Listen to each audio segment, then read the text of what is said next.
So, a boomer shooter classic gets a modern day remake backed by two massive corporations and coated in a fresh new can of paint. The paint being a hot new gameplay genre, top class voice acting, and an updated aesthetic. It's slated to be the next in a long line of big hits by Halo dev team Bungie. And it's not. What gives?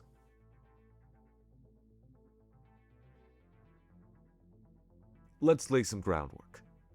Marathon is a futuristic extraction shooter describing itself as dark sci-fi. You play as a runner, a freelance operative sent halfway across the known universe to loot the planet Tau Ceti 4, as well as the long-lost colony ship the Marathon, which mysteriously went dark a few decades ago. But, of course, you can't get all the way there yourself. Instead, your consciousness is Bluetoothed repeatedly into disposable 3D printed bodies, which, alongside hundreds of others like you, duke it out across the planet in search for spoils, completing tasks at the behest of the many ominous corporations with interests vested in the wreckage. Basically, it looks like this. Knocked? Oh, he's a Giga Boy. He's a Giga Boy. You have blue shields and full health. Get the hell in there. 3, 2, 1.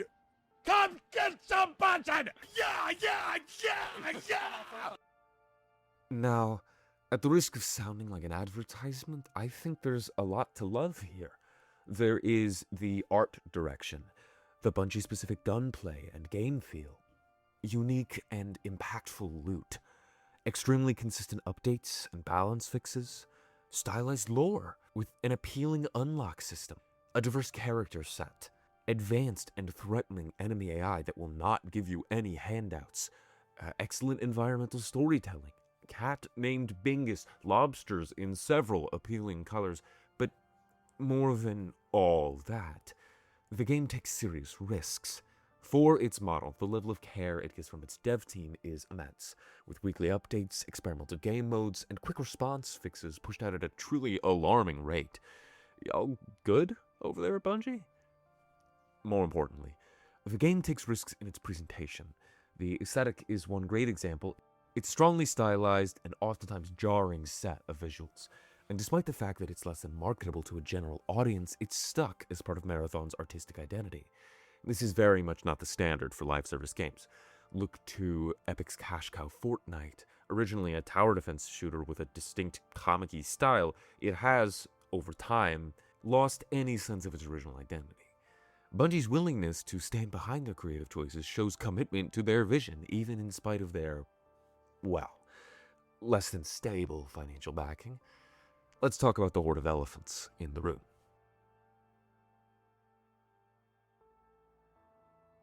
Marathon's not doing well. While reception has been excellent, the release player counts were, in a word, disappointing, with Bungie's angel investor Sony recently reporting significant losses on their account.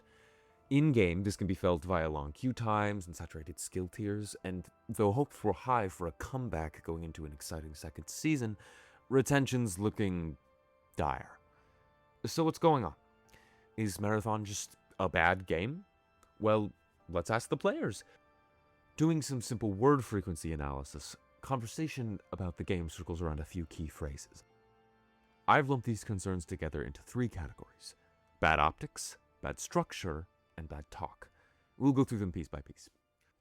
Firstly, Marathon has attracted negative attention since long before its release. In early 2025, Bungie earned themselves a lot of well-deserved ill will when it came out that the game had blatantly stolen assets and design elements from artist Anti-Real. My next words are going to be just as unsubtle. This was fucking embarrassing. It is an embarrassment to game making as an art that this ever made it past development, and an embarrassment to the game itself, which has had its own design language for 20 goddamn years. Ultimately, the whole ordeal got put on a rogue actor within Bungie, but if we're honest, this simply isn't the kind of thing which can be blamed on one person. Everyone present is to blame for enabling this plagiarism. On the other hand, stealing like this is a systematic fault, and oftentimes more representative of a problematic culture or design practice than malice or incompetence. I don't think the pains of that plagiarism are attributable either to the game as a piece of art, or to any one of its creators who all had worthwhile individual contributions to be celebrated. Still, please, if you are at all interested, check out Anti-Real's work. Nevertheless, bad optics. These optics were worsened by Marathon's unfortunate presentation as a kind of carrion fly for the long-standing and long bleeding out Bungie game Destiny 2, creating competition between the two communities and a whole host of apocalyptic posts. Since then, every success for Marathon is lauded as a death knell for Bungie's other beloved game, limiting its reach. Whew! So, future Jack here. A funny thing happened while editing this video. Destiny's dead, so far as the live part of its live service model is concerned, and boy do its waylaid players have it out for Marathon. I don't think I really need to explain how this kind of vitriol helps no one. It's harmful towards the dev studio, which is already on its last legs, towards Marathon, which, with its similar gun feel and shared roots, could otherwise be a haven for Destiny refugees, and last but not least, it's harmful towards players. And if we're honest with ourselves, Marathon likely did little to accelerate Destiny's decline, however unfortunate it is. Ever since the executive team inflated Bungie's value and pump and dumped their stocks, D2's been tanking. Marathon being around means that Bungie, at the very least, will outlive this inevitable fall. All that said, it's understandable that players would bounce off the new in allegiance to the old. Another player push-away factor is the core structure. Marathon is an extraction shooter, a niche, hardcore, oftentimes controversial genre. The process is deceptively simple. Get in, get loot, get out, get back in better next time. In other words, run, die, repeat. Now, what does this mean for the game's livelihood? Basically, a lot. Extraction shooters are necessarily live service games, which will always be the talk of speculation. Looking to the SteamDB page, all the top searches fit neatly into this category. Because of the whole extraction feature, it's also a game with a meaningful economy, in which players can gain, conserve, and swiftly lose a lot of important stuff. Like all economies, the rich tend to get richer, creating a high barrier for entry for new players. This is a lot to deal with for both players and devs, and importantly, it spawned articles like this. Written by prolific journalist Eric Kane, this article implores Bungie to change the nature of their game, moving away from the extraction shooter structure or risk, quote-unquote, a lot of people giving up very quickly. Now, a quick aside in response to this article. I am so bone tired of consumers developing a distant interest in the themes or aesthetic or, God forbid, the lore of a piece of art and being averse to the core gameplay, requesting an entirely different style of game. You do understand you can interact with this world they've built through other means, right? Read or write fanfiction, make visual art, make music inspired by the world, watch content creators. But if you do not like the gameplay, not its quirks or its bugs, but the fundamental structure of the core loop itself, then I'm sorry, but you do not like the game. You like the idea of the game, or its ideas, and you can do a lot with that, sure. But to expect it to change itself so drastically, to send for impromptu adjustments like an order in a restaurant, just to suit your preferences, is approaching antagonism. You're not an investor voting on corporate policy changes, you're the recipient of an artistic message. Gameplay is the envelope with which a game delivers that message to you. I think it could do with a bit more respect. To clarify, I take no issue with players lobbying for healthy adjustments to the game they love, but more often than not, rapid change for the sake of engagement is a recipe for failure, mostly because the live service AAA game industry is just a mess. Games on a subscription model tend to lean heavily into off-putting sales tactics, often met with player resistance. Think back to the upheaval of Battlefront 2 loot boxes, to the inflated value of Battle Pass systems, or, for a closer analog to Marathon, cosmetic controversies. Fellow extraction shooter Hunt Showdown famously found itself in hot water over several pop culture cosmetics, seemingly incongruent with the game's gritty Western atmosphere, made, if you listen to the players, for money's sake alone. Point is, the corporations in charge here are ready to jump at anything that might improve their commercial value. It makes the immune response that is player input both necessary and dangerous. Thankfully for us, nothing has taken to anti-commercialist critique more eagerly than games. On a genre level, they're especially well equipped to confront these conflicts, able to portray corporate dystopias with a comprehensive world building hardly available anywhere else. Look to Disco Elysium, to Portal 2, hell, even to Cyberpunk, which, despite its own unexpected initial flopfest, contains excellent, if unsubtle, capitalist critiques. The cyberpunk genre does this especially well, driving corporate culture to its most extreme with the power of money and political influence translating directly into real physical power. You're actively superhuman the more you invest in the system. And yet, the reduction of your body to a statistic, a small number in the grand scheme of capitalist machinations, does something perverse to the kind of thing you are, because you're not a machine, and you shouldn't be treated like one. Why, then, are the fans of one such cyberpunk-like game series, itself a commentary on these exact same subjects, so goddamned obsessed with numbers? Well, the easy answer is to say it's because those numbers are bad, and in many ways they are. And yet, to look to Bungie's old reliable Destiny 2, which has had these same problems for a decade's worth of time, the conversation around the game just isn't dominated by number talk in the same way Marathon's is. It must be something else. It could also be because of Bungie, I suppose. The dev team's on thin ice after being picked up by Sony, having had many questionable updates and DLC releases, as well as significant layoffs. Naturally, people want dev teams that put out good work to survive, and they're concerned. There's more at stake to Marathon's success as a product. You ever had a pet die on you? Yeah, well, when your other pet starts coughing, you'd better believe you're watching closely. Still, Bungie's been in this place more times than most.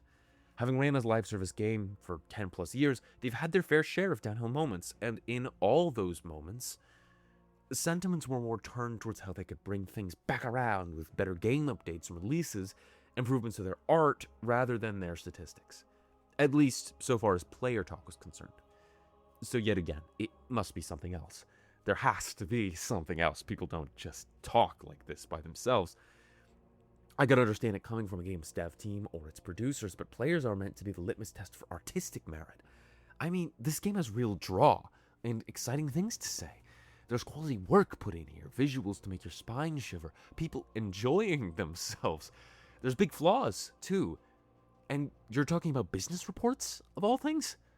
You're obsessing about the broad-scale success of a thing managed by one of the biggest corporations on the planet, all while you could be sitting down and actually enjoying the damn thing. What am I doing right now? You ask, how is this any different? I think I might have an unhealthy relationship with this game. The thing is, I think maybe most everybody else does too. Not just the people who play it and love it, the people who play it and hate it, not just those who don't play it at all and love or hate it the same. No, I think you, people watching videos like these, who need justification or previewing for a piece of art with its own things to say and its own better way of saying them, are doing something unnatural. Doesn't it feel strange, considering an art piece by its margins for success? Because believe you me, I wish we were really talking about how Marathon succeeds or fails as a piece of media. But we're not. It's all profits. And why wouldn't it be? This game is a $40 experience. That's a whole day's pay for some people. That's the risk you take walking into art like this, and that is the reason why people become so attached to its financial success. Because in some strange, perverse way, playing a game is an investment of your time, your energy, and your money. The nature of this investment is so very different from, say, a book, which can sit by itself in a library. Without an audience, social art forms disappear. And they're all vying for your attention. That's why people feel like they've succeeded when a game they don't even play fails. It shows they've bet on the right horse.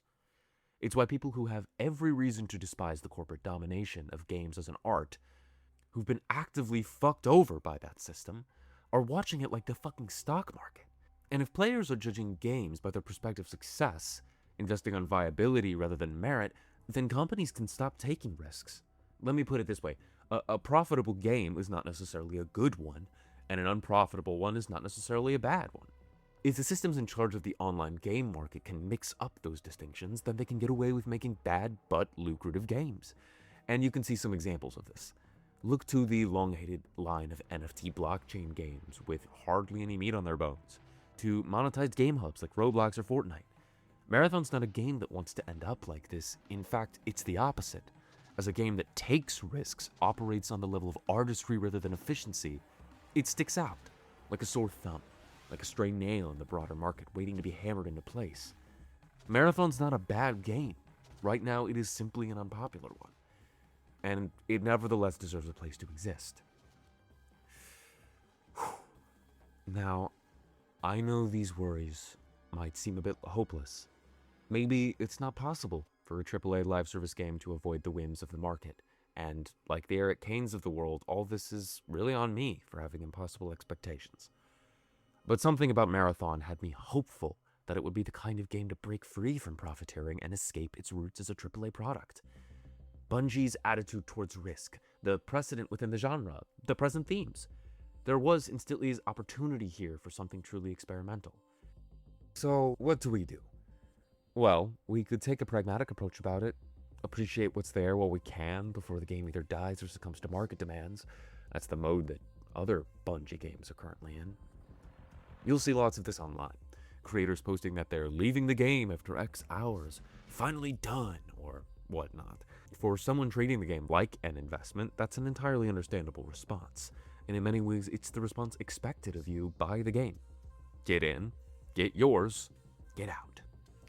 But for the kind of person watching videos like this, who takes an interest in the ideas at play here, even if only the ideas, I think there's good reason not to accept that fate, to fight for the game's artistic agency. Here's the excellent part. Marathon is already telling you how to do it. More than any other game in the genre, it invites you to go beyond the game-to-game progression. You unlock secret lore, which you keep piece by piece. You build relationships with the AI figureheads of corporate factions, getting closer to their true intentions. And, saving the best for last, you infiltrate secure vaults, smuggle out encrypted data, and use it to confront the dark secret at the heart of the Marathon. And, mind you, I haven't even gotten there yet. But if you give it a chance, the game makes clear to you that to break free from corporate control, to truly escape, you have to look past the cycle, past the numbers going up, and listen to what the game as an art piece is trying to tell you. Just like the fate of Taos 84 is reliant on runners taking an interest in the mystery and corruption there, and turning against the corporations with their mercenary offers, the fate of Marathon relies on players coming to care for its art rather than its economic value.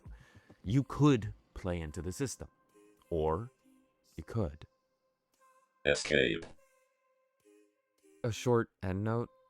I'd like to say that this game deserves to survive because of how great it is, and I do think that it's great art. But really, Marathon deserves to survive because no game deserves to die this way. To be killed not by disinterest, controversy, bad game elements, or even competition, really, but by corporate margins. Nevertheless, Marathon is in a fragile space. The hype train of its recent second season lost its wheels a bit early, and with the end of Bungie's other game, bringing with it oncoming layoffs, development pressures are high. I don't know how to fix any of this, exactly. I'm just a little guy on your screen. But if I can make a suggestion, try your hardest to ignore the speculation, even if the game pulls back and is doing well, even in other games. You'll see it in online articles, Reddit conversation, view farming YouTube shorts. They will try to make the games you love into a product. They will try to make you treat it that way, to buy and sell and speculate about it accordingly. They'll try to make you into shareholders rather than players. Don't let them. Escape.